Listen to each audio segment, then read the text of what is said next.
This is the fourth Conservation Finance Learning Lab, partnering with companies, how to find alignment and sharpen your partner introduction. As folks who've joined us before know, this series is meant to cover timely topics with accessible, actionable information and insight for practitioners, including public funding, the use of debt, today on corporate partnerships, and our next session, a dolphin tank project workshop for folks who will rejoin us in April. My name is Lee Welpton. I'm Executive Director of the Conservation Finance Network, whose fundamental business is to expand people's capacity, confidence, and connections to tackle their own conservation finance challenges, whether public, private, nonprofit, philanthropic, you name it. We really are here to help bridge sectors and to help folks find the capital they need to advance the pace and scale of their own efforts.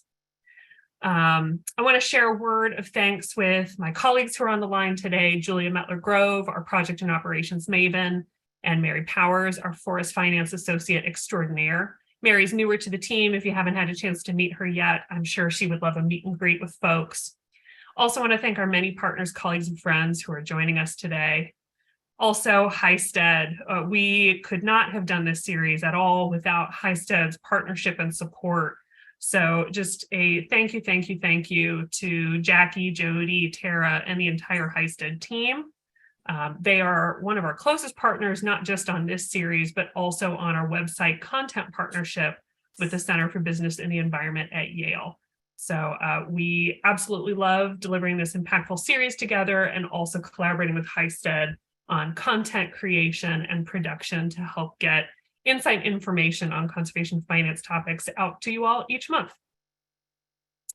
Let's see, I will also share CFN is currently hiring for an associate director to join our leadership team and to help coach project development across the country.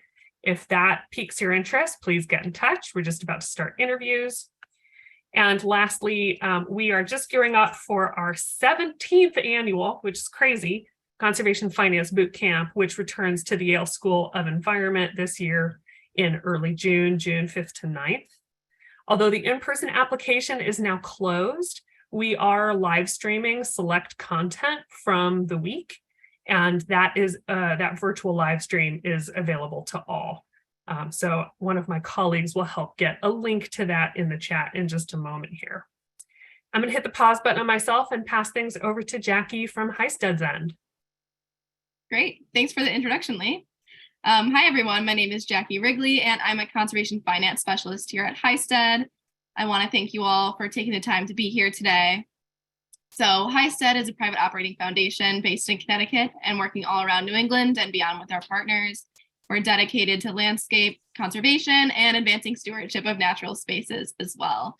I did want to mention, in case you missed the first two sessions on federal funding and carbon markets, recordings and event recaps to both of those are available on Hysted's website. And then I'd also like to thank some people who've been working behind the scenes to bring us here today. I want to thank our panelists for sharing their knowledge, as well as my team at Hysted and the CFN team for their continued support and collaboration throughout the series. And then my final thank you goes to my co-host Lee Welpton. Lee and her team have been great partners and leaders in the conservation finance space. And now I'm going to hand it back to Lee for some housekeeping. Thanks, Jackie. So just as folks are discovering, please use the chat function for all questions or for opinions about road trips or other voyages. As said, this session is being recorded for future distribution. Hysted turns those around really quickly on their website. So if you missed something today, if you want to share it with a colleague, check back in just the next couple of days. They've been really good about getting those recordings online. And then if you want to know a little bit more about our speakers, their bios are available on the website. We'll put a direct link to that in the chat. So I don't want to steal any thunder from Jenna and her incredible lineup of panelists. I do just want to comment on the shifting landscape of corporate philanthropy and corporate partnerships from where we sit as the lead-in to why this content became part of our core series, not just last year when we first did the Learning Lab, but bringing it back for our Back by Popular Demand Learning Lab year 2 this year. I think many of us either were kind of brought into conservation and kind of our work with an understanding that, well, gee, there's corporate wealth out there that we should just go get in the form of corporate philanthropy. It's readily available. The big guys have lots of bucks. And as we've seen, especially in the last 10 and especially 5 years, probably the trend lasts a bit longer than that. Jenna will school me on it in a minute. But there's really been a shifting landscape in what it means to approach and partner with a corporate entity. And that really covers not just kind of a small sponsorship that you might be approaching a corporate partner about in the smaller dollar figures, but especially thinking through when we're getting into million or multi-million dollar partnerships with corporates. It's not a free lunch. There are expectations on what we offer our partners in terms of social license to operate, in terms of other key performance metrics related to underlying sustainability goals or values on the part of the company that we can certainly help to deliver. But today's session is really motivated at that intersection of understanding, demystifying that shifting landscape, and really understanding how to make that effective pitch, how to make that effective introduction or align yourself in a partnership such that it's about, not what they can offer you in terms of dollars or influence, but in terms of, what you can offer them in terms of sustainability and other key environmental outcomes. So I don't want to go any further. Don't want to take up any more time. I want to pass things over to Jenna in a second. We're just thrilled to be joined by Jenna Thompson, founder and CEO of Ocelot Company, and my former colleague when we both were under the umbrella of the Conservation Fund. So to friend of the network, Chris Adamo, Vice President at Danone North America for Public Affairs and Regen Ag Policy, Elisa Hauser, Project Manager in the Constructive Capital Department at Dr. Bronner's, and Lisa Shibata, the Director of Sustainability at Chipotle Mexican Grill. So I hope you all are as excited as we are. This is an all-star panel lineup. Jenna herself is a rock star, and we just can't say enough about how much we've learned from her tutelage, if you will, over the years on how to effectively make a pitch. CFN still actively uses that, not just for corporate partnerships, but also when we reach out to funders. Jenna, I'm going to pause myself and pass things over to you. Awesome. Thank you, Lee. Thank you so much to the Highstead team. Thanks to CFN. Thank you, Lisa, Elisa, and Chris. I think this is going to be a really fun day to us. And I'd just like to begin with a land acknowledgement. So I am zooming in from San Diego. My home was built on the unceded territory of the Kumeyaay Nation. And for millennia, Kumeyaay people have been part of this land. This land was nourished and healed and protected and embraced by them for many generations in relationship to balance and harmony. And as members of the San Diego community, we acknowledge this legacy, we promote this balance and harmony, and we find inspiration from the land and the land of the Kumeyaay. If you could go to the next slide for me, Jackie. So I am an environmental leader and I'm a coach focused on making the world a better place for wildlife and people. And after about 20 years on the road, sort of pioneering sustainability campaigns between NGOs and big companies like Apple and Google and Disney, my goal recently has been to create a more sustainable version of myself. So 3 years ago, I made a big change. I did leave my dream job, which was to help head corporate partnerships at one of the US's top environmental nonprofits. And I started my own company. And so today I run a small firm called Ocelot, and we really help companies and NGOs and foundations, and then the individuals who lead those teams set much braver impact goals. We help them tell more relevant stories, and then we help them connect the dots between people and nature. And that dot connection is so critical when we think about partnerships. So I was very lucky. I was raised in wild places. My dad was a wildlife biologist. My mom was a journalist. And so we moved from wildlife refuge to wildlife refuge with the U.S. Fish and Wildlife Service. And one of my absolute favorite places was a wildlife refuge on the border of South Texas and the Gulf of Mexico called Laguna Atascosa. And in that place, we had 45,000 acre backyard of cactus and javelina. We had flocks of roseate spoonbill, and we had this endangered cat. So when I lived there, there was about 50 ocelots remaining in the United States. And this cat in particular has inspired millions of people to donate, to plant trees, to help with conservation, and to support restoration.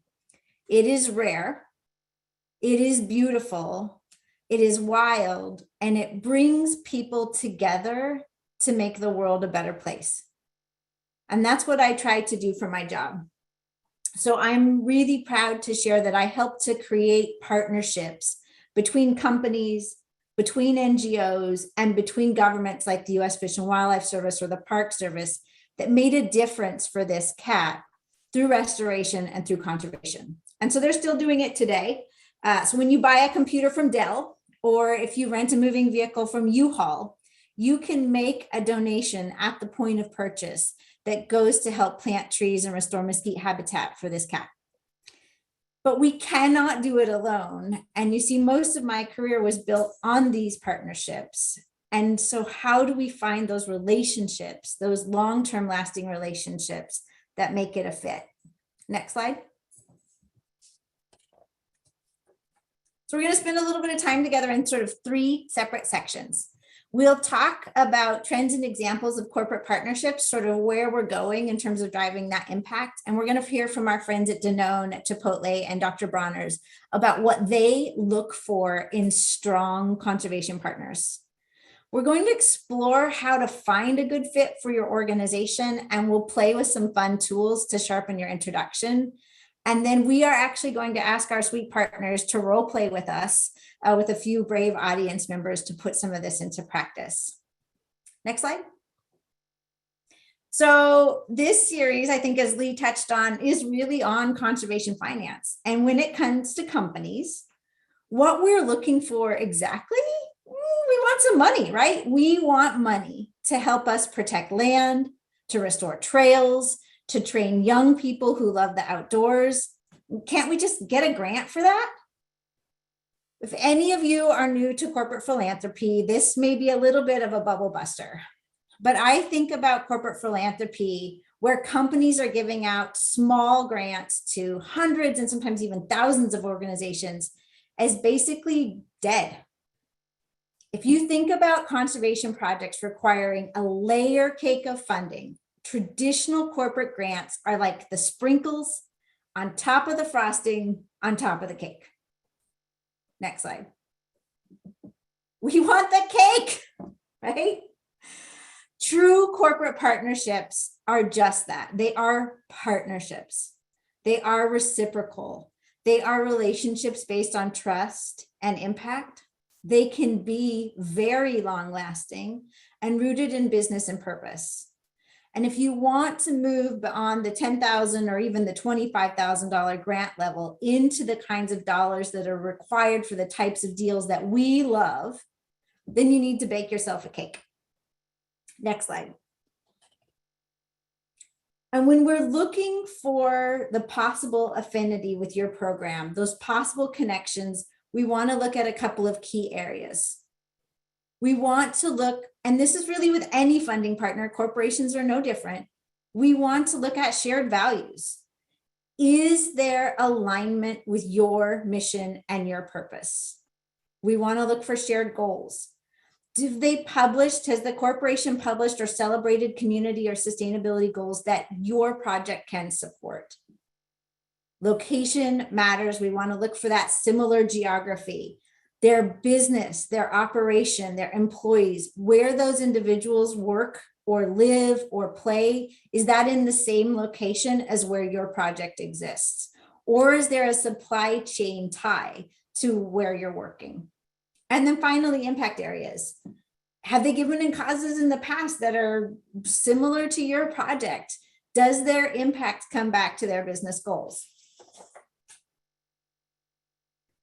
And so if you just look at that first piece of the pie, the shared values, I'm going to ask you to start popping things into the chat here. And I'm also going to ask you to just take yourself back, grab a piece of scrap paper or think about finding this on your screen.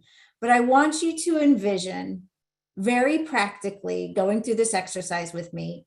Envision a funding partner that you have worked with.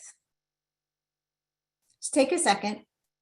Your favorite funding partner that you worked with in your career. So maybe it's an individual earlier in your career.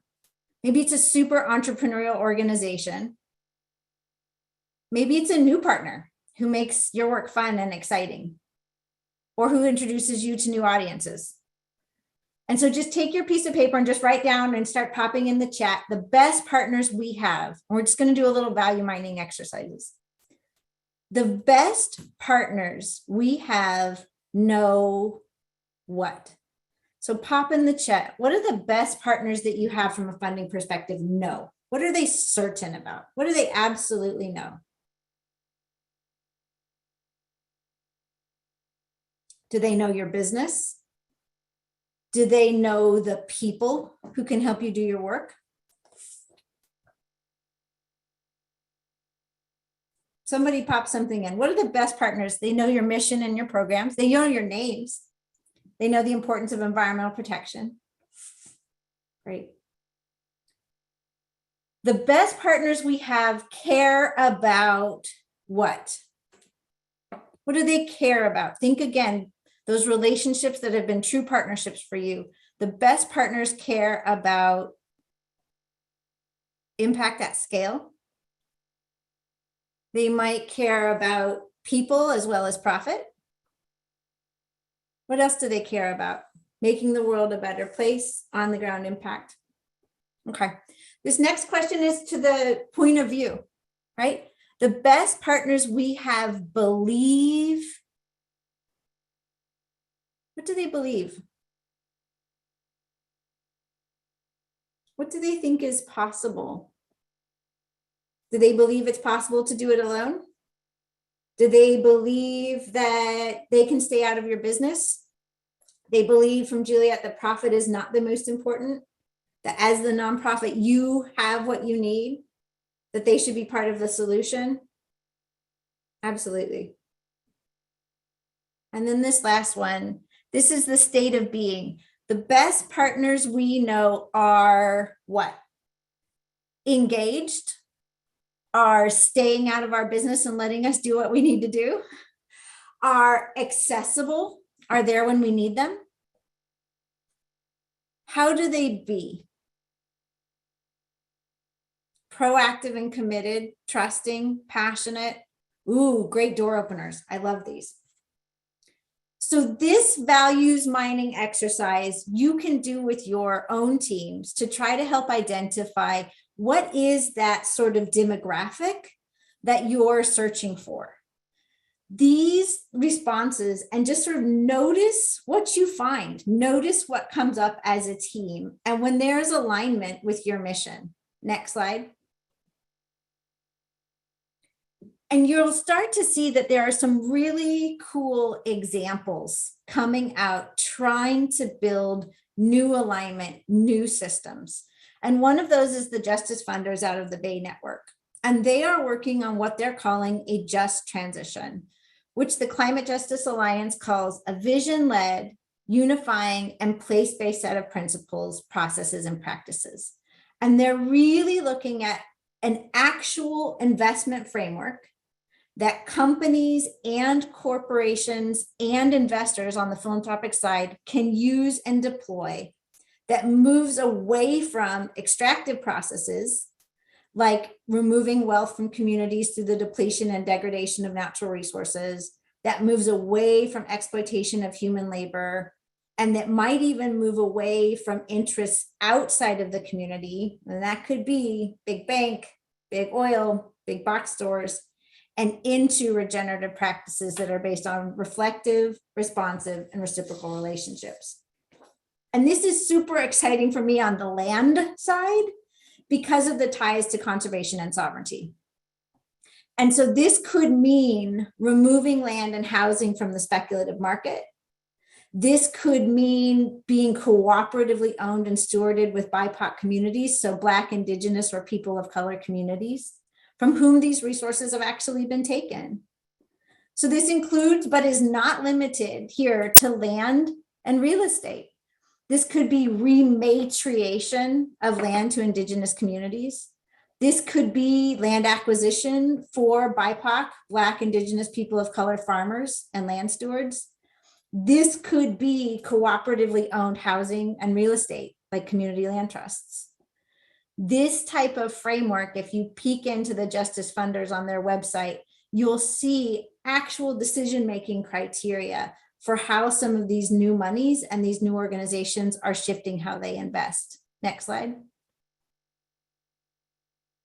And we can actually see this play out where I live here in San Diego with an awesome nonprofit called Project New Village. So concerned for public health and wellness in their Southeast San Diego neighborhood, Project New Village established the Mount Hope Community Garden in 2001. It was on a vacant lot owned by the city of San Diego. And the garden really was woven into the fabric of the community and served as a gathering place for the neighborhood and as a tenant for what had become a good food district. And this to turn this food desert into a real place of hope.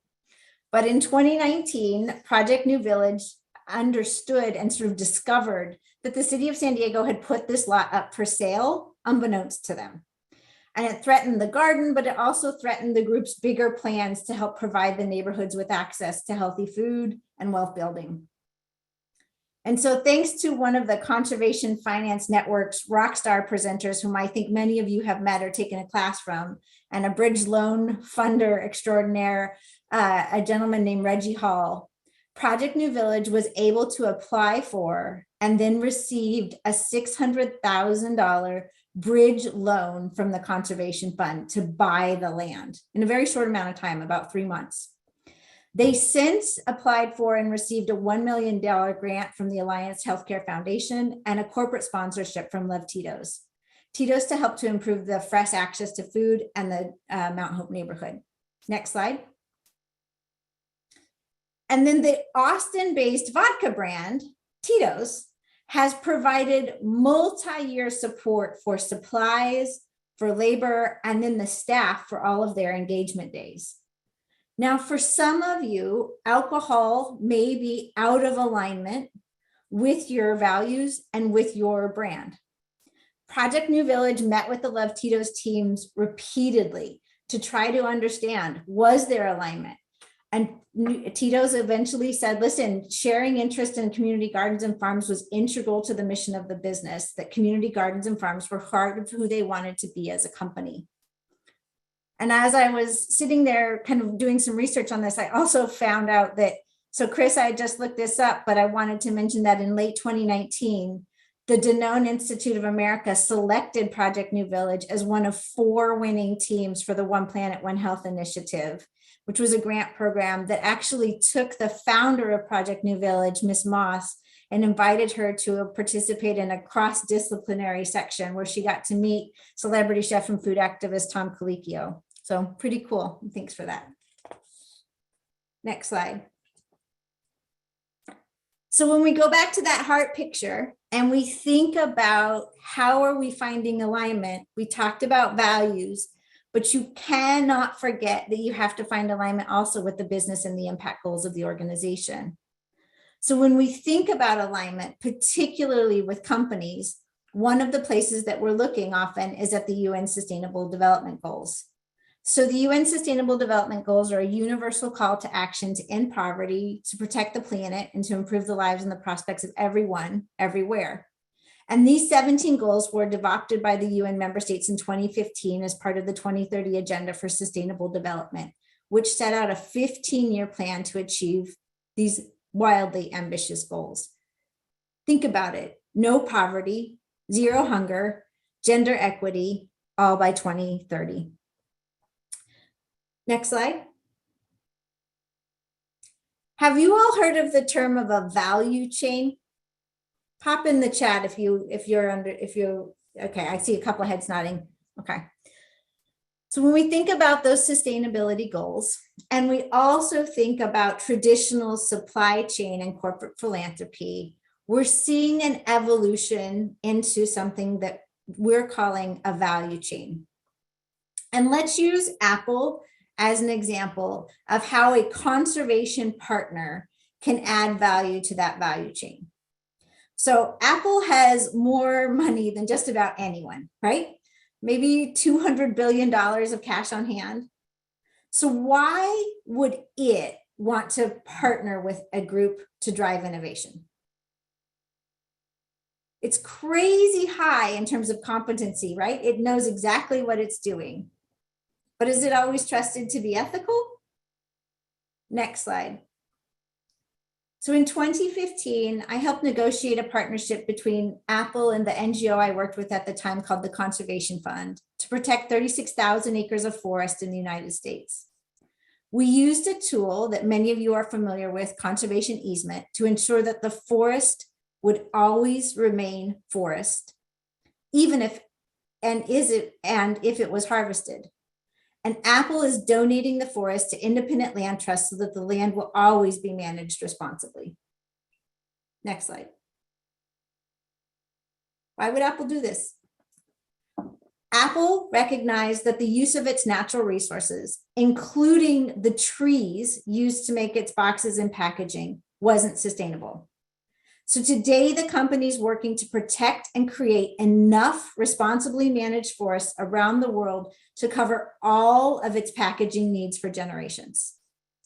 Through partnerships with the Conservation Fund and World Wildlife Fund, Apple has improved the management on more than 1 million acres of working forest in the United States and China. And beyond trees, Apple has committed to a future where they no longer need to mine precious minerals from the earth to make their products. That includes water, forest, and minerals. And in 2021, Apple announced a $200 million climate fund with the nonprofit Conservation International. CI is the co-investor in the fund, ensuring that its projects meet strict environmental regulations, and then Goldman Sachs is managing the fund. Next slide. Now, remember that heart? We talked about location, right? When we think about how or where is there alignment with location with those key areas. Next slide. The southeastern region of the United States supplies more pulp and paper for packaging than any other region in the world. So investing in forest-based infrastructure in the people and the land helps ensure a stable supply of responsibly harvested wood for Apple and many other companies across the globe.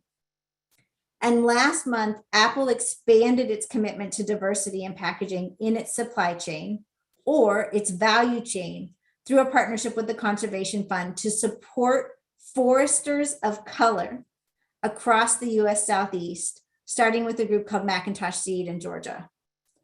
Now, these investments in packaging, in climate, and in water are all part of Apple's supply chain, and now its value chain. Next slide. And so I'd like to turn it over now to Chris Adamo with Danone to share how his company is partnering with the conservation community.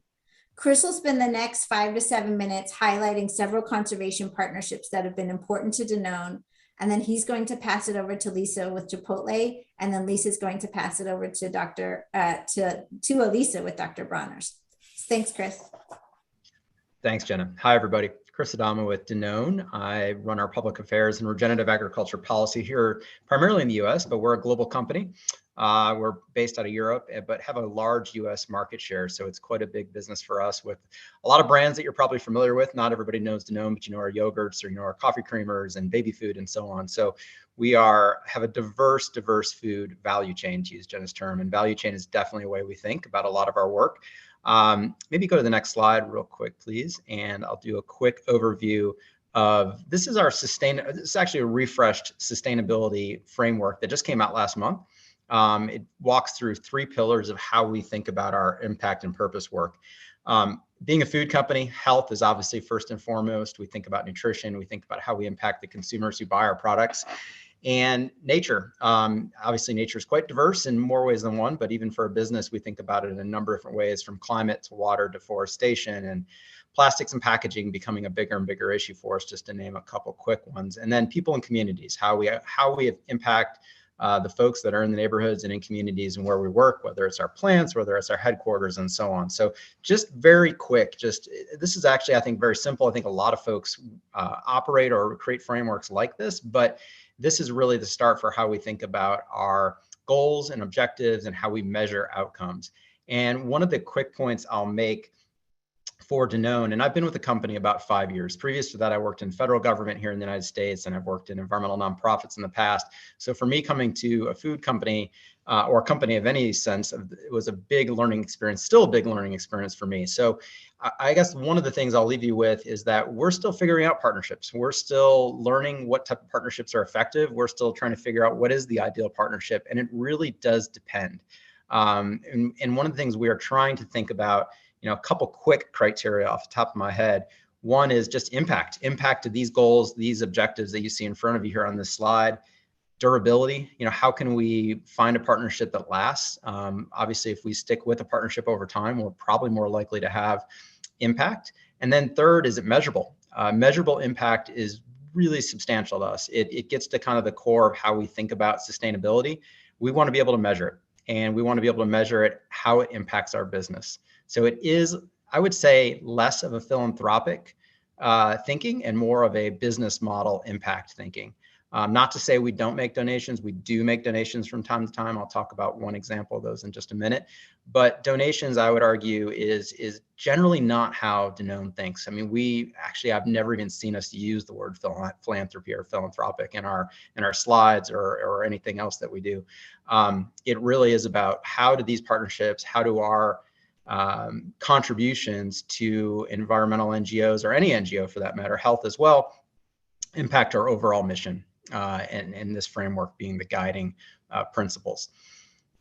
And maybe go to the next slide, please.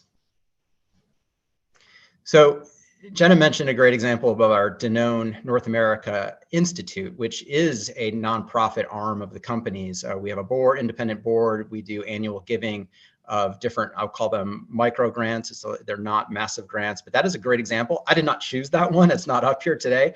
Happy to talk more about that one. It is a very cool project for us, and it's been changing over the years as well.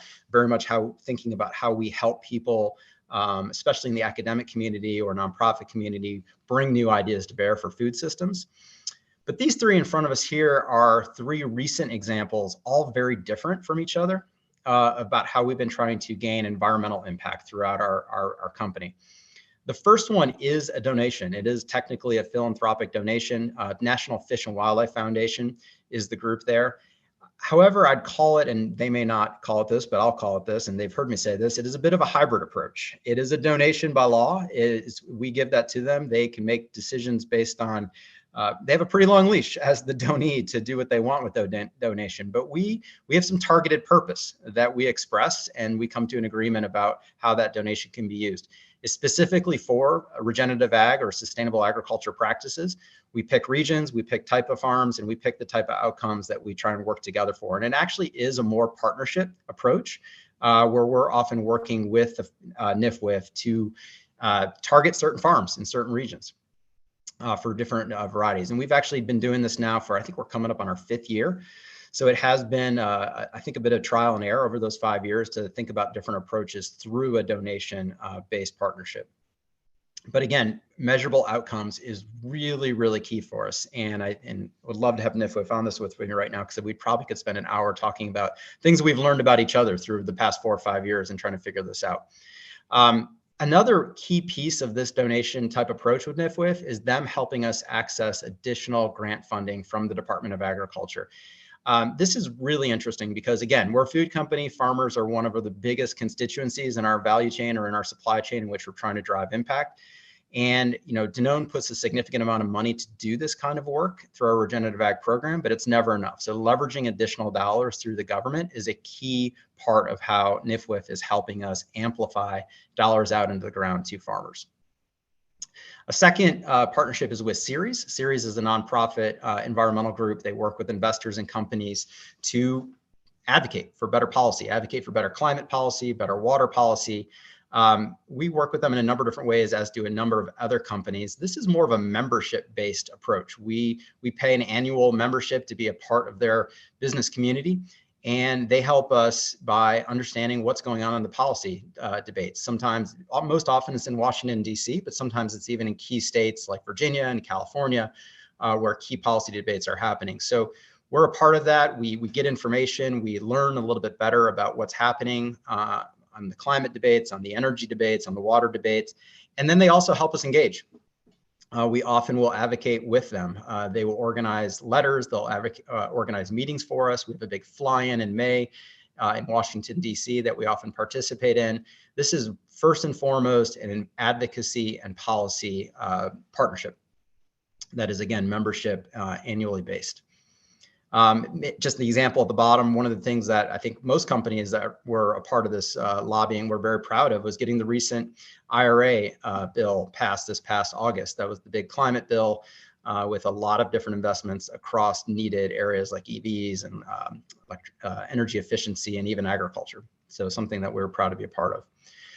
The final one is recent. Actually, we announced in January this year with Environmental Defense Fund around a methane initiative that Danone is taking part of. So we're a big dairy company. We have a lot of cows that provide us milk throughout the world for yogurts and fluid milk and coffee creamers and things like that. For those of you who may or may not know, livestock is a big contributor to a number of greenhouse gases in the agricultural sector, methane being one of the more potent ones. And we've been mapping out how to look at methane in a number of different ways over the last couple of years as a part of our regenerative ag policy. But EDF was actually really instrumental in helping us understand the role that methane plays in the climate science, and has encouraged us over the last year to think about methane in a couple different ways. Number one, just from a prioritization standpoint, how we, if Danone is putting $1 into our agricultural programs, how much of that can actually go towards methane? What's the biggest bang for our buck? And thinking about the different levers across a dairy farm. This is really an interesting partnership. It's brand new, so we're probably going to have some learnings throughout this. I think both EDF and Danone would say that we're excited for it. It's a strategic partnership, but Danone is not paying a single dollar to EDF for this. They won't accept $1 from us. It's a very unique relationship. And I can't speak for EDF. I'll just speak for the Danone side. But what we have put out publicly is 3 things that we hope to gain from EDF. One is policy expertise. Another is creative financing expertise. This is expensive work we're doing with farms, and we're going to have to be creative in how we use our budget. And then third is scientific expertise. We've invested a lot of time and resources in understanding agricultural greenhouse gas fluxes and impacts within a farm system, but EDF still has a lot more science than we do and can bring a lot to bear in terms of our understanding. So this is a really interesting back and forth that we've been having. We actually have regular weekly meetings with EDF's team, going through a number of different things that are new work streams that we're creating with them. So, but it is a mutually agreeable relationship. Either side can obviously, we're going to make the most of this. So we'll see how it goes. But right now it's really exciting just because it is so different. And I personally, not to sound like we shouldn't pay or couldn't pay, but again, it's EDF's policy not to take any money from us. And I do think there's an interesting and important aspect to that, which it puts a little bit of a burden on both sides to have measurable impact. We're not relying, companies pay for consultants all the time. They're not our consultants. They're an independent strategic advisor that is going to tell us for better or for worse what we should be doing. Thanks, Chris. Yeah.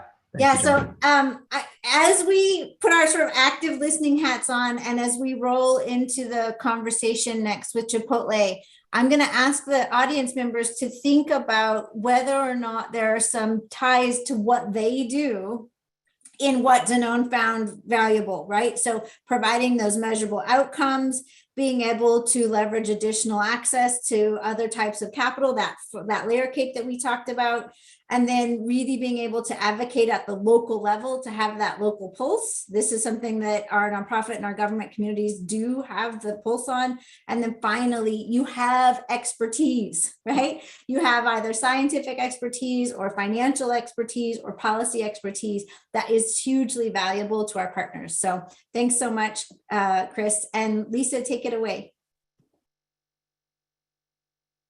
Great. Can you guys all hear me? Okay, perfect. Next slide, please. So just a little bit about Chipotle, in case you haven't heard of us, but we started back in Denver as a one restaurant company back in 1993. And then if you go to our next slide, now we have about 3,100 restaurants across the United States, mostly in North America, with maybe about, I would say, 20 or 30 in Canada, Germany, France, and the UK. We have about 100,000 employees globally, and we actually own and operate all of our restaurants. And so that's one piece that, a lot of folks think that we're a franchise business, but we actually own and operate. And to Jenna's point earlier, dig into the restaurants or the brands that you're working with to understand how their operations function when you're teeing up a goal, because there is a lot more leverage that we have in the way that we actually give out money and support organizations than other companies that may be a franchise model versus, Chipotle owning and operating all of our restaurants. And in the next slide is really kind of like our focus areas when we talk about sustainability and kind of where you can think about the intersection between the philanthropy side and corporate goals and sustainability goals. And so we are structured when we think about sustainability into 3 pillars. So we have our food and animals, our environment, and people. And so food and animals is really focused on the conservation piece and the environment piece as well. And so we have specific goals around food with integrity, which is, sourcing ethically and responsibly raised ingredients. We're trying to really focus on organics and sourcing locally, and really about, where are we operating within our supply chain. On the environment side, we have specific goals around climate and water and waste. And again, you kind of dig a little bit deeper below the surface there. Our climate goals is really focused on reducing our greenhouse gases. And for companies like ourselves, a lot of companies now have set these scope 1, scope 2, scope 3 goals. And so if you break that down a little bit more, our scope 1, scope 2 are your emissions from your operations within any of the facilities that you own. And scope 3 is where, a lot of the conservation piece would tie into, because these are the emissions generated from our supply chain. And, we have specific goals to reduce those emissions by 50%. And so as Chris had mentioned earlier, we are approaching it and thinking about how do we reduce those emissions within our livestock, within our agricultural practices, how do we work on these regenerative ag practices that will help with soil sequestration of carbon, looking at, what are those other aspects that we can bring in and learn from organizations of how farming practices influence each one of these goals that we have set up.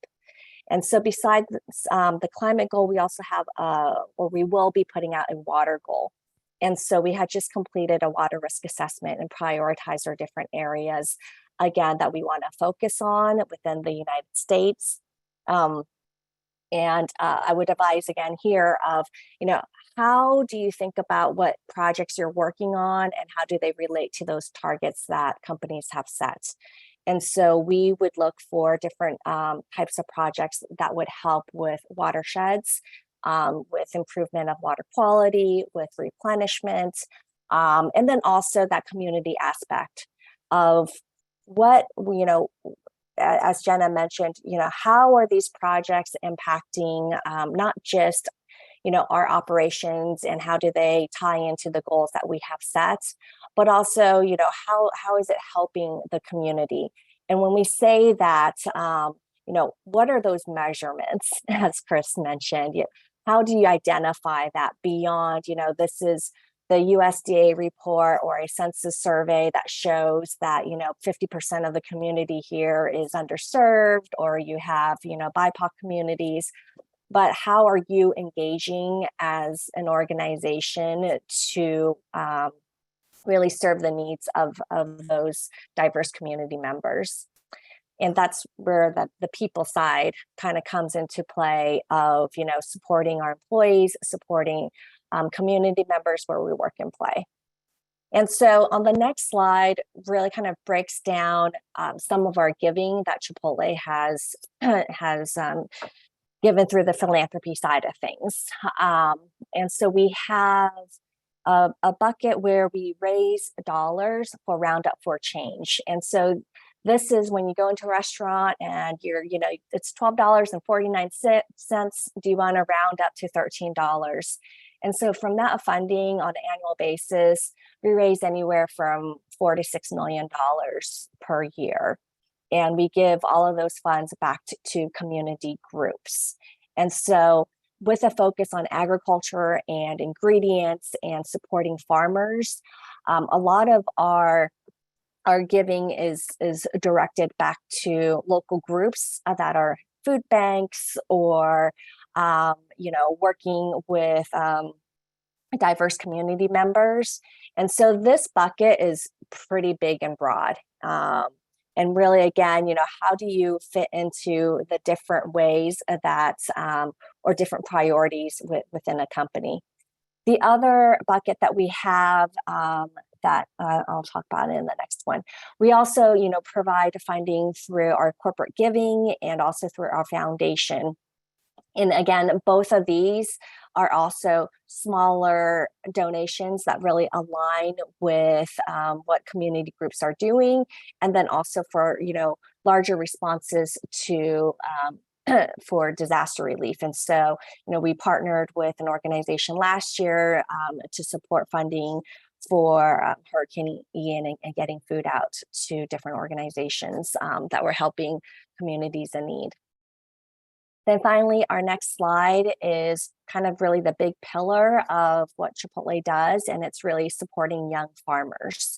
And so this is a very big bucket of, anything that you can do to help support young farmers and develop young farmers. And so we work in different ways. We have provided seed grants to young farmers, and they have the ability to use that.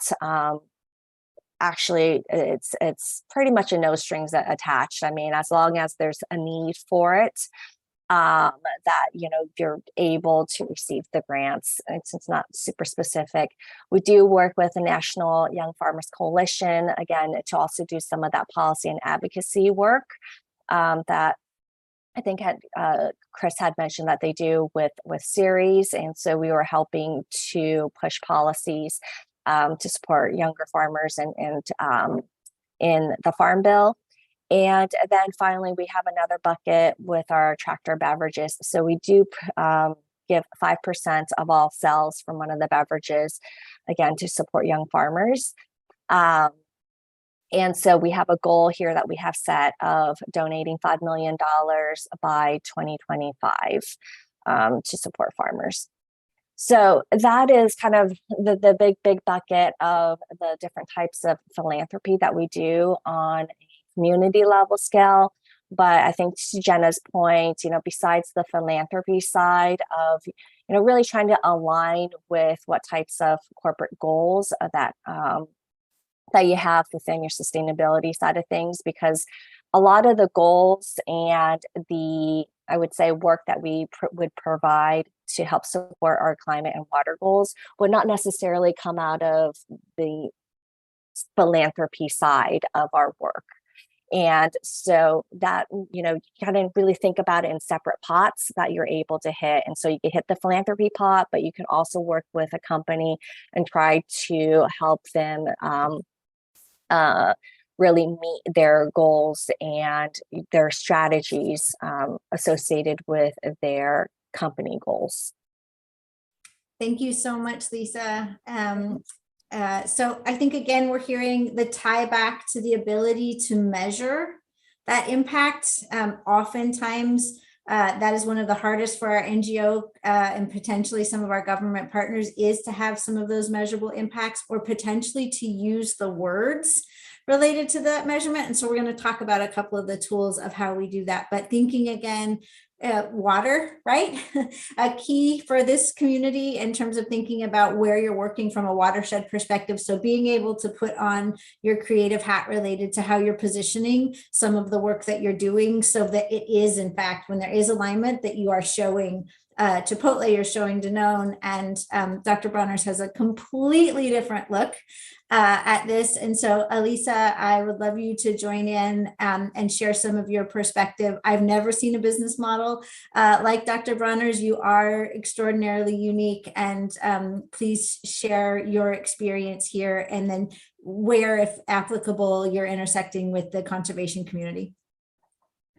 Thanks, Jenna. And Chris and Lisa, thank you so much. I'm learning so much just from you two. So thank you for laying out your business models around this. I am in the constructive capital team at Dr. Bronner's. I'll talk a little bit about what constructive capital is in a moment. But I have to say that prior to being at Dr. Bronner's, I was an executive director, both in foundations and nonprofit organizations, for almost 25 years. So one of the roles I played was leading up business development and corporate fundraising for a larger nonprofit. And to Lisa's point that she just made, I wanted to say this before I forgot it. She made a really good point about different areas of the company touching on philanthropy or touching on these issues. And I remember some of the best partnerships that I forged actually weren't just coming from the philanthropy department or coming from the corporate foundation, but actually were like a partnership between HR, marketing, philanthropy that came together to build a program that worked across different departments in a company. So think about what departments within a company might be relevant to what you're working on. Thank you for reminding me of that, Lisa. So I just wanted to say that before I started. So Dr. Bronner's is the number one natural soap in North America. We've been in business. We're celebrating our 75th anniversary this year. I've been with the company about 3 years. Fun fact that I just learned the other day is that a bar of soap or a bottle of our soap is sold every second. So I found that really fascinating. The company is still 100% family owned. The Bronner family owns the entire company. It's never taken outside investors, which I think is part of why we're able to have this business model that we have that is certainly very unique. It is an incredibly values-driven company. We often talk about our all-one mission. The founder of the company, Emanuel Bronner, kind of was known for spouting a lot of wisdom. A lot of wisdom that is very much in the company today. So all one is, I'm going to try to read it so small. In all we do, let us be generous, fair, and loving to spaceship Earth and all of its inhabitants, for we are all one or none. So that is woven into the fabric of the company. Next slide. The company is arranged around 6 cosmic principles. So we don't look at things through necessarily an ESG lens. I think it's baked into this. These cosmic principles are in every single thing the company does. We do right by our customers, treat employees like family. I could go on and on about all of the incredible employee initiatives. The company regularly wins Best Employer of the Year awards locally in San Diego, and I believe has been recognized nationally for the benefits packages and things like that employees get. Be fair to suppliers. We have an entirely fair trade supply chain that the company actually built its own supply chain because the fair trade supply chains and designations that were out there weren't strong enough for the company. So we've spent millions and millions and millions of dollars in many, many years building a supply chain that is primarily regenerative organic, entirely fair trade, treat the earth like home. We have many environmental initiatives, which I can get into, and then give and give. So the company gives about, on average, 40% of our profit away. Anything that is not needed in the business is given away. We also have a 5-to-1 salary cap. So our highest paid owner, corporate executive, is not paid more than 5 times the lowest paid vested employee, which frees up a lot of capital to give money away and to support all of these cosmic principles. Dr. Bronner's actually just received the top B Corp score in the world this past year. So we're the #1 B Corp in the world, which we're all really proud of. All right, next slide. Thanks. All right, so we rely quite a bit on this idea of constructive capitalism. Constructive capitalism is where you share the profits with the workers in the earth from which you made it. So that's really reflected in our cosmic principles. It's reflected in everything we do. I'm part of our constructive capitalism department, which, among other things, oversees our corporate philanthropy and sponsorships.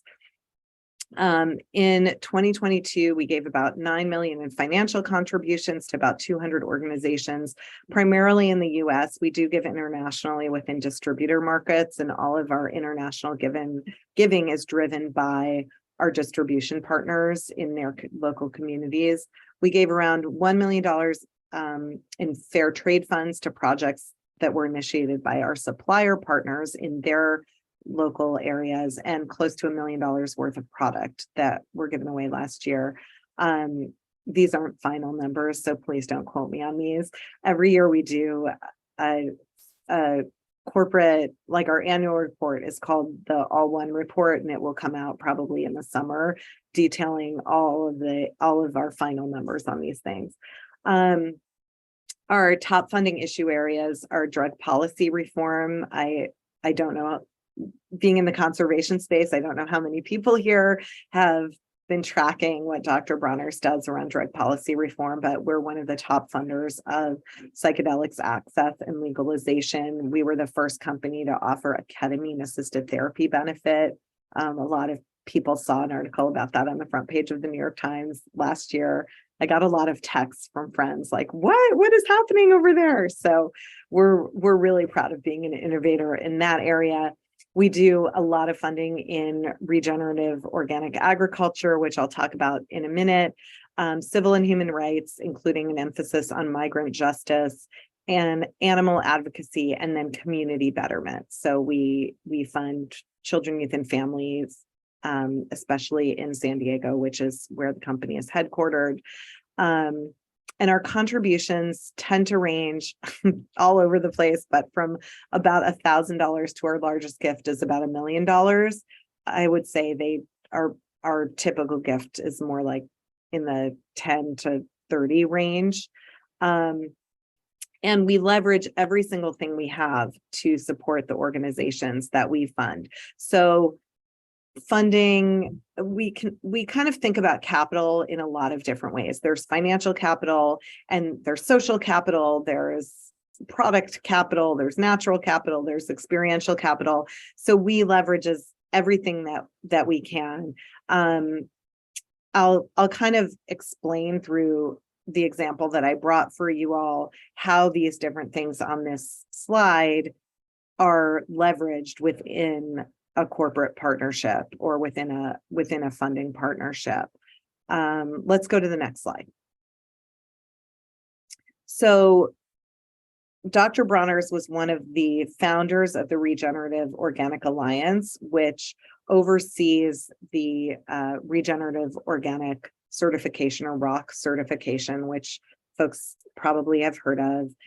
We partnered with Patagonia, Rodale Institute, and a wide range of farmers, business leaders, experts in soil health, animal welfare, and social fairness to create this organization. It is a nonprofit organization, and the ROC standard builds on the organic standard and is the highest standard in the world for soil health, farm worker fairness, and animal welfare. And it's a pretty high bar. It certifies food, textiles, and personal care ingredients. And to date, 120 farms have been certified, and 61 brands use or sell licensed ROC products.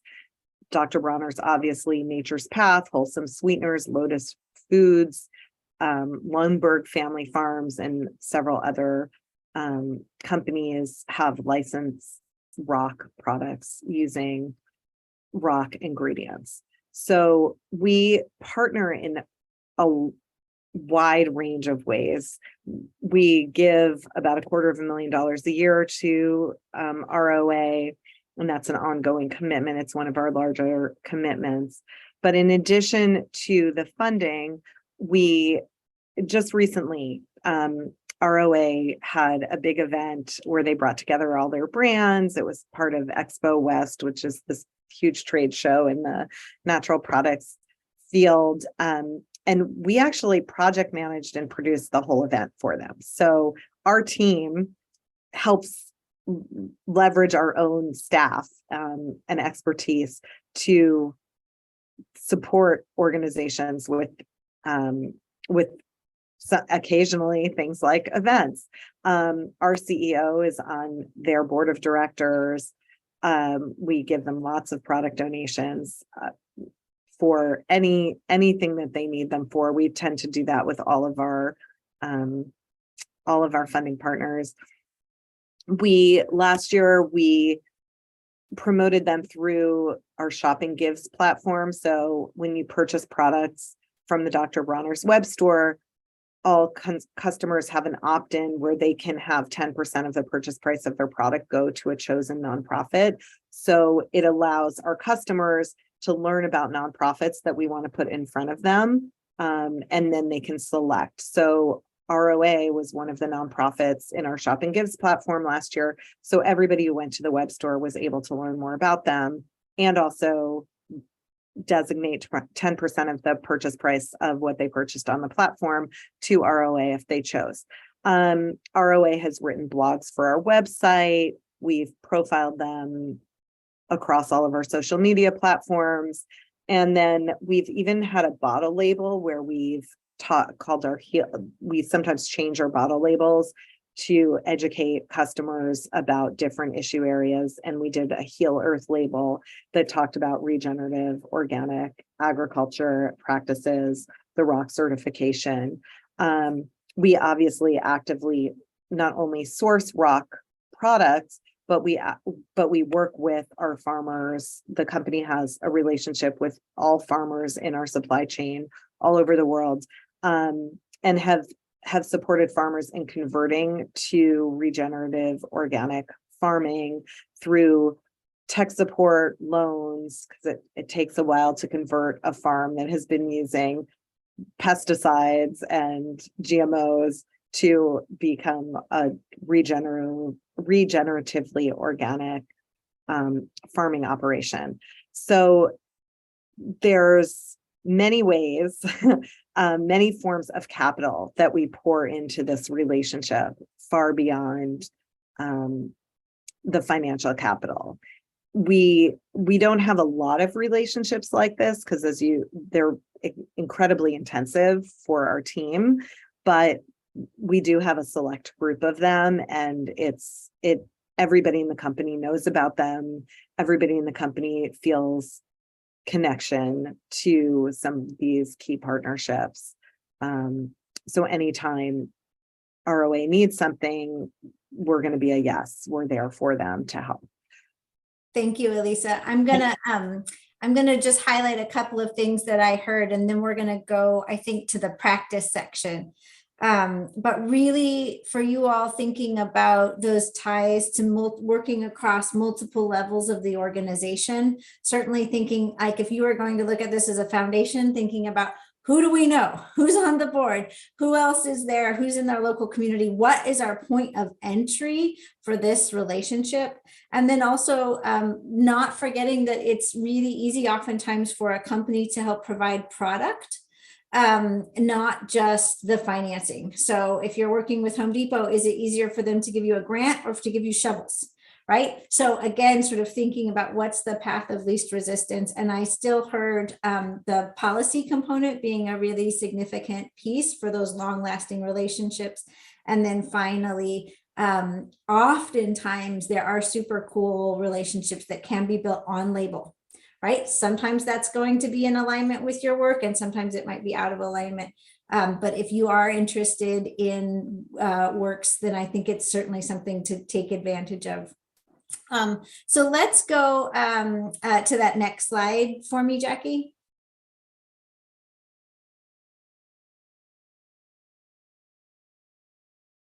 So clearly, right, we've decided maybe there is some alignment here in the values, in the goals, in the location, and in the impact. And then next slide. So what do you actually do with this information? And we're going to use the last 20 minutes here to do a little workshop with how, if you've decided that there is interest in an alignment, how you might then further that alignment or actually just shorten the alignment into a quick, almost a Mad Libs. And I want to give credit, significant credit here to Stephanie Brady, who is the head of IFG Studios. She's also recently taken the lead partnership and strategy for sustainability at Crocs. This is a session that she and I used to lead together. And so we will we'll run through this a couple of minutes. And then we have 3 audience members who are going to practice this with us. And this is where I am going to be a little bit of a taskmaster and that brevity matters. So what we're going to try to do is to provide these examples and ask our participants to actually give us their response in one breath or 30 seconds. It is hard, but I think that we're going to have a little bit of fun. And we're going to ask Chris if he can still stay on, and Lisa and Elisa to be our participants in this. So next slide. So just in general, a couple quick tips for the do's and don'ts. When you are, this is very practical, but when you are starting a partnership conversation, what absolutely works is to set out what sets your organization apart. So you can highlight a big achievement and stress what's at stake. You can quickly shift to how your organization is benefiting their business, and then absolutely listen more than you talk. You can ask powerful questions. What doesn't work is, and this is if there's a do's and a don'ts, please don't start with a long explanation of your history, what you do and how you do it. I have been guilty of this when I worked for the Conservation Fund. How many times did I start an explanation and an interest? Well, the Conservation Fund was founded in 1985 on the premise that blah, blah, blah. They don't care. They don't have time for the history of your organization. And so we also ask that you don't go over your allotted time when you're working with a corporate partner, and then don't wait until the end or forget to highlight how they benefit. Next slide. And so oftentimes we can think about these as working with a little puzzle, and we want you to be able to answer the question, what are you working on, in 30 seconds or less. Next slide. So I don't know if any of you have been on road trips recently, but my sister and I, Mad Libs was a huge piece of our traveling. And so we're going to practice this idea that you in fact can have a miniature template, and then you can add in these really key words. So next slide. So we're going to start with this, your program impact. And so this is a hint of how you can describe what it is you're doing in 30 seconds or less. So I would love if one of the first organizations that we had online, Ashley or Eliza, are you on the line from the Greater Baltimore Wilderness Coalition? Okay, can you take yourself off of mute? Can you hear me? Yes, we can hear you. Okay, hey Chris, I'm going to volunteer you for this one. So Ashley, if you'll put this screen back up, Jackie, so that our dear friends can see this. Ashley, I'm going to ask you to take one deep breath and then try to describe what it is that you're doing. So I want you to be able to say, we provide blank blank that positively impacts blank to benefit blank. And so this is going to be, I'll give you just 5 seconds or here to talk about it or to think about it. And we'll have a second chance. So don't worry. All right. Chris, thank you so much. So the Greater Baltimore Wilderness Coalition is developing a green jobs network that provides jobs and training for traditional underserved communities that will help those individuals and the planet to their results. Great. So Ashley, you're a little bit hard to hear. So your microphone's a little bit muzzled. But Chris, can you repeat what you think you heard?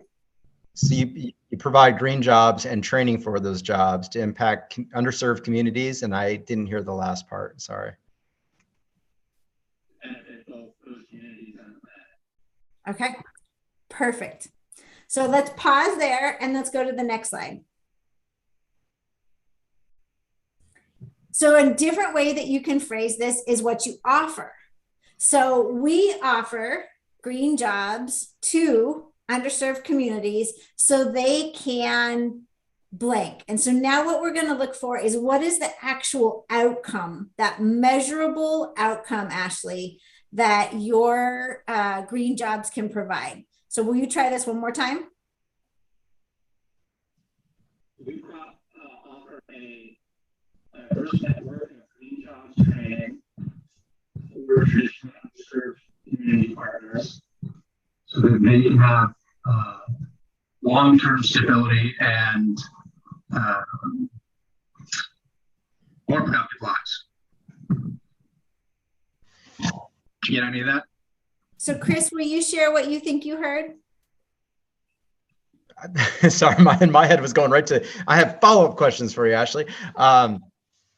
I want to know what kind of jobs, where are they in the country, and what type of community partners do you work with currently?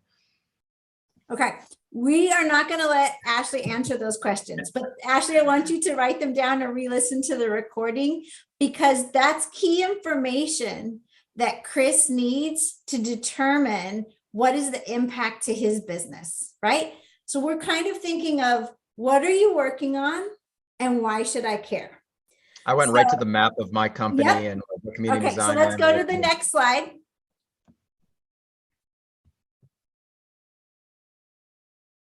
So if we put these two together, Ashley, I'm going to give you one more chance. I'm going to ask you to try one more time. And if you wouldn't mind speaking really loudly, your speaker is really muffled. And so just give it a chance. But this time, maybe when you're thinking about your program description, you might add exactly where you are, the location. So I don't know if you can see the screen, but let's give it one more shot. So talk to Chris.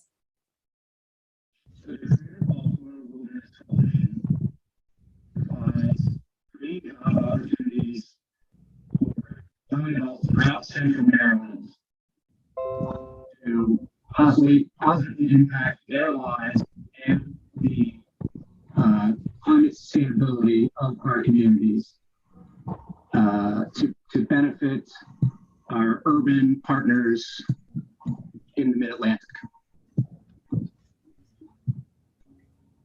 Nice job, Ashley. And as we keep going, if you have some kind of a microphone earplug or some other way to connect to the audio, that might help. Absolutely. Nice job, Ashley. Thanks so much. Okay, so I'm going to ask for our second volunteer. So either Elizabeth or Ellen. Hi, I'm Elizabeth. Hi. Okay. All right. Can we go to the next slide for me? Okay. Elizabeth, you are going to be our guinea pig for the second piece of the puzzle. So there often has to be, right? Chris's immediate point was like, you know, help me understand if there's a fit. So it's really important to think about what is the impact goal or the business goal of the corporation that you're looking to approach. And if you need a hint, go back to those UN sustainability goals, go to those corporate online impact reports that both Elisa and Lisa mentioned, and really look, what is it that they're measuring? What is their business tied to? What do they think about success? So Lisa, I'm going to ask you if you'll be our role-playing model here to play with Elizabeth, and I'll ask to go to the next slide. So Elizabeth, we don't need the intro the same. I'm going to ask you to help us with the second half of the puzzle. So their business goals. So Lisa's at Chipotle. It doesn't have to be Chipotle. It could be another organization, but I want you to try to help us fill in this Mad Lib. So based on company's commitment to, and then you're going to name something that matters to you all. This project could help achieve business goal 1 and improve business goal 2. Can you give that a shot for us? Sure. Based on Chipotle's commitment to addressing climate change, this project could help us plant and care for trees in low canopy communities throughout Cleveland. So that is amazing. And I want you to flip it. And instead of your goal, you're going to help you plant trees. I want you to think about what is it that is part of their goal. Okay, so based on Chipotle's commitment to impacting climate change, this goal could help you clean water in communities adjacent to Cleveland and improve or lessen high heat days. Great job. Lisa, do you have questions?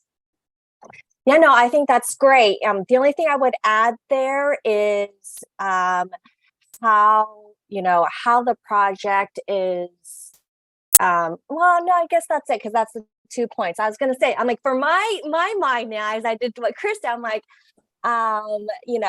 how is it going to do that with like how many acres are you planting, and then the follow-up there. And I'll go back to your original one too. I think even though you phrased it within what you guys are doing and tying it to the climate goal, if you tie anything to climate goals, try to tie it in with a what's the carbon or greenhouse gas emission type of measurement to kind of show that you guys did that as well for the math. Jackie, can you take us to the next slide? Okay. All right, Elizabeth, this is just one more try. So based on Chipotle's commitment to, and we can stick with the same example. And again, just really making sure that you're talking about the business benefit. So business benefit 1 and business benefit 2. So given Lisa's suggestion, can you take one more stab at this business impact goal? And so if I say how they want to make a difference, am I using climate change again, or can I focus on something else, like being a good corporate citizen? Perfect. Okay. Try something else. All right. So based on Chipotle's interest in or commitment to being a good corporate citizen, this initiative could be an effective way to engage local volunteers and reach out to other community partners. Great. I love it. I mean, I think that's good. It answers my questions, tells me, how you would engage and what we'll get out of it. So I think that's really good. 2 seconds on the fly. Awesome. Thank you, Elizabeth. Congratulations. Okay, Sunny, I think that you are up next. And Jackie, if you'll go to the next slide. Sunny, I don't need to nominate you. If it is either you or Liz, which do you prefer? You are? Yeah, go ahead. It's okay. me. All right, Sunny, you are going to try to put these two together, right? So it's again, their goals, their perspective, and then Alisa, so Sunny, you don't have to make it Dr. Bronner's as your example, but Alisa is going to be the corporate role model here for you. Okay, if it's okay, we kind of role played our own perfect corporate sponsors that we're looking to potentially partner so with. Just tell So us, give us an example of the one company that Alisa is going to be. It's an outdoor retailer that has different clothing, backpacks, and those kinds of retail. It's called Great Outdoor Provisions Company. Okay, Alisa, you got it? Okay, let's go for kind of like REI. Perfect. So based on your goal of getting people outdoors and protecting landscapes for future generations, our project would help you protect those environments and provide access to those outdoor recreation that's located right here in our own backyard. You want me to stop there? Yeah, sure. Okay. Alisa? Yeah, that's great. I loved the lead in, the place. I liked right here in our own backyard because it's really specific. I think the middle piece was more generic. Yeah. And I would probably try to be a little bit more specific. Maybe let's try one more time, protecting the environments and okay. Yep, so let's try one more time and then be a little bit more specific in the middle, and you can use the template and make sure that you're talking about their business benefits. Okay. So based on Great Outdoor Provisions Company's goal of getting people outdoors to recreate, our project will help you protect local environments and landscapes for future generations and improve getting people into the outdoors right in our own backyard. Yeah, that's terrific. Great. Especially if I'm a funder who really cares about funding locally and has a strong local profile, I think that's really compelling. All right, Fantastic. Let's give a quick round of applause to our 3 extraordinary examples. Let's go to the next slide. And we're just literally going to close this out by saying maybe just take a quick picture of this page. And again, this will be on the recording as well, again, from Stephanie Brady, but just a quick Mad Lib template to understand that tying together of your program impact, their business goals. And I will just add that if this is happening via email, to really remember that you have an opportunity to create some urgency. So you're going to ask for this conversation. Can we have 30 minutes of your time? If you do get 30 minutes of their time, honor the 30 minutes, don't go over. And then just please, please, please don't overload people with massive PDFs. Give them a hyperlink or use bullets to the work. And then just next slide. 2 more. There you go. Congratulations. Let's give a round of applause to all of our participants, and a massive thanks to the folks at Conservation Finance Network and to Hysted. Huge thanks to the groups that were so brave to go. And then again to Dr. Bronner's, to Chipotle, and to Danone. Thank you for being so generous with your time and your very specific examples on how to hone these conservation partnerships. Thanks, Jenna. We have one question, and I think it's a quick answer, which is why I'm going to wedge it in here. Holly Robertson asks, do companies encourage that these conversations begin with the Chief Sustainability Officer?